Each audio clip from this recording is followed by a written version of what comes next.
Monkey D. Dragon is finally coming. Okay, this time he's actually coming, okay, trust me.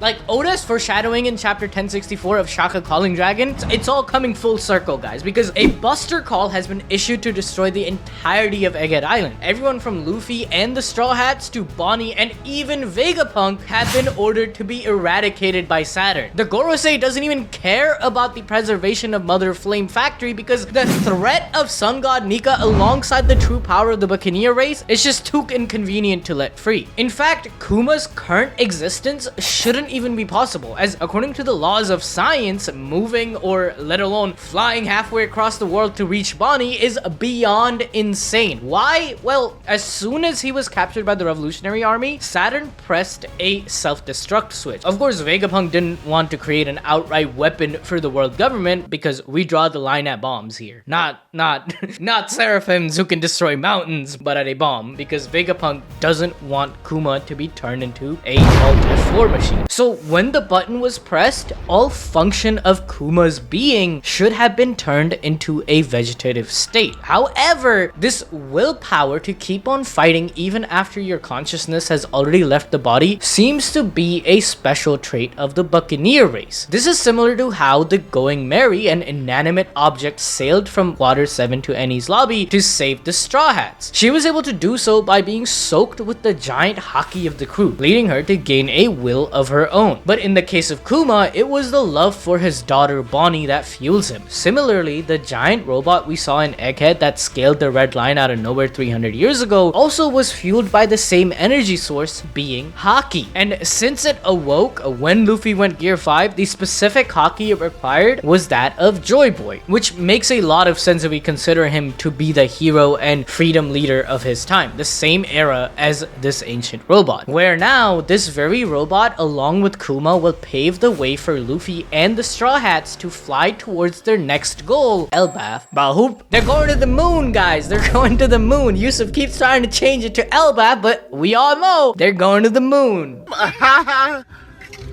But with the Buster Call about to be initiated, all of the Marines are ordered to leave Egghead with the exception of Kizaru and Saturn. Even if the island was completely blown up, Kizaru is made of light, so he can't be affected. And Saturn, of course, has his insane regenerative properties where he was able to fix himself up after being punched across the island and being buried under building. Imagine having the courage to tank an entire Buster Call from 100 Marine warships.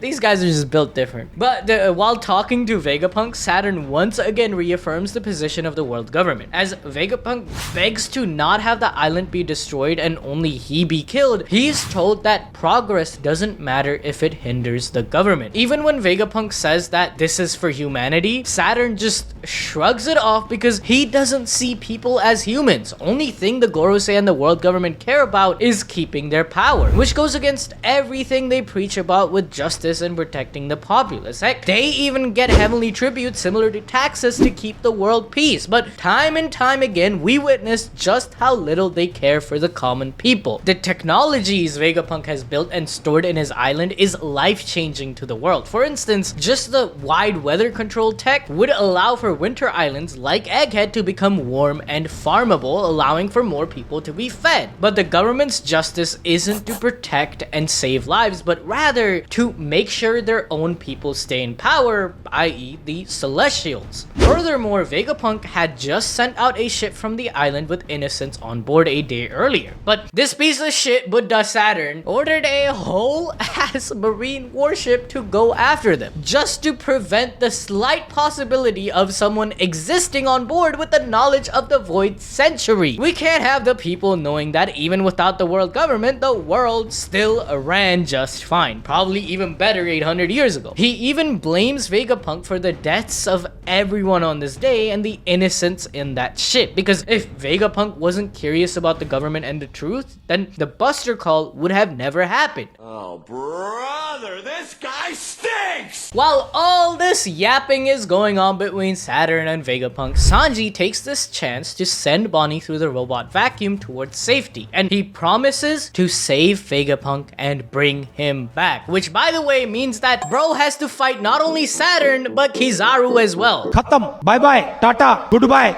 Now, where is Zoro in all this? The second strongest in the crew. Oh, that's right. He's still busy with Frauducci. Bro, how long does it take for you to slay a freaking cat? Wait. Even Jinbei is on his way to help him out. Oh my god, he needs to 2v1 Frauducci.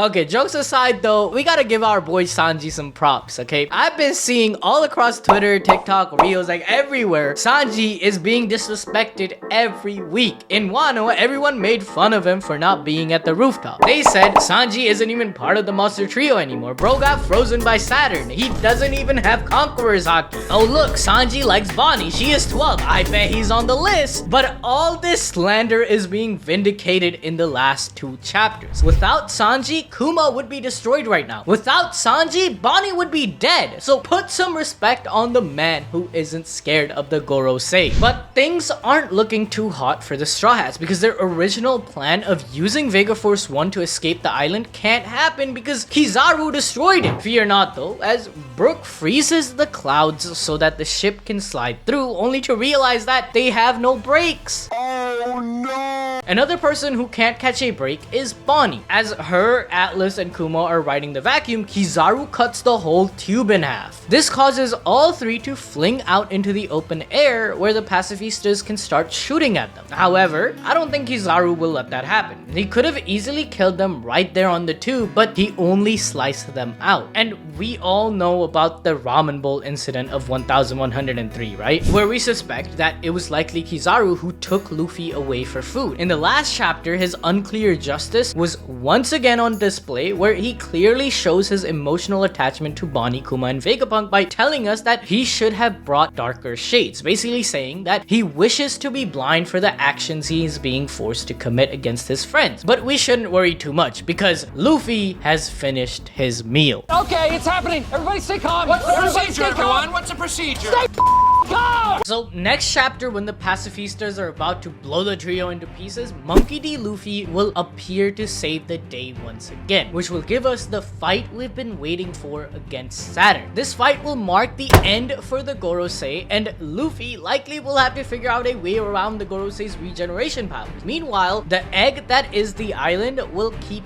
cracking, but the final action that will break it will be Luffy's brand new attack, the Bajrung Stomp. Because since we have met Saturn, he keeps calling the humans insect. They will have to be squashed. Meanwhile, he's the real insect yokai here. I think we're missing something from this review. We gotta do our weekly dragon update. It's not looking good, Bev.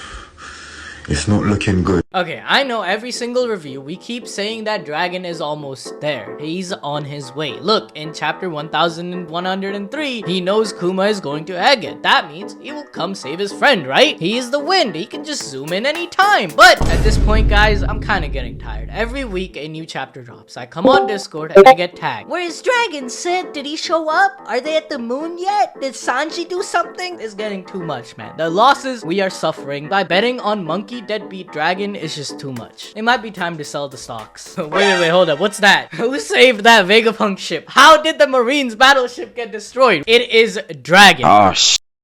Here we go again. After all, it has to be Vegapunk's longtime friend who will take revenge on the Gorosei and prevent another Buster Call from happening. Remember, he felt guilty that his old friend Clover died in the same manner. In fact, Clover's death was what sparked Dragon's revolution into full throttle. And the warning from Shaka was more than enough to give Dragon reason to make his move. Now, how did he traverse so far from his last location? Well, it's Dragon and he moves with the wind. Not only that, but he will show up to save his son just like he did in chapter 100 of One Piece. When Luffy can't find a way to get through Saturn's defenses and is tapped out to Old Man Luffy form, his father will show up to give him time to recover. Because who else could it be other than Dragon? The agenda is still alive. Year of the Dragon starts on February 10th. Remember that. Yes! Yes! Yes! Okay, wait, Sid. I'm not saying it's not Dragon, but isn't it more likely that it's the Blackbeard pirates who attacked the marine ship? Because, you know, we literally saw them on the shores of Egghead in chapter 1079. Objection! Why would Blackbeard save a ship he has no affiliation to? The Blackbeards are the type of people who would have destroyed both of the ships while they're coming to Egghead. And you mean to tell me that they let one of them escape? That makes no sense, bro. This guy is f***ing stupid. Objection! Well, the reason Blackhead Pirates even came to Egghead is to capture Vegapunk, not just because of his technology, big brain, and understanding of devil fruits, but also for the location of the man marked by flames, which I believe Vegapunk knows who he is. Take that! Okay, fine. I'll give you that. Fine. Dragon still has a 50% chance of being the one who destroyed the ship. It's fine. It's fine. We're still good. Objection!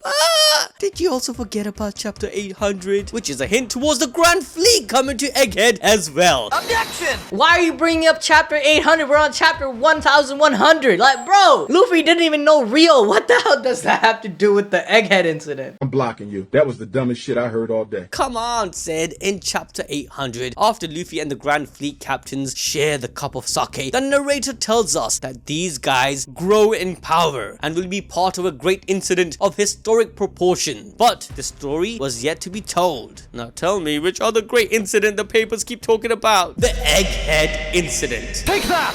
Okay, but like, how do the Grand Fleet even know to show up at Egghead? Like, they have to get together. That makes no sense. The papers only talk about the Egghead incident after it happens. So like, what? They can see the future like a day ahead? Take that! The Vivre card, Sid, they all shared it with each other. So when Luffy was at death's doors in his fight against Kaido, don't you think that the fleet would want to make their way to Luffy just to check if everything is okay? Also, having the Grand Fleet with their 5,000 members worth over 10 billion berries would definitely help against the 100 warships of Marines and help get the gang out of the Buster Call. Take that! Okay, fine. There's still a chance the Grand Fleet is coming, but Dragon still has a 33% odds of showing up. We take those.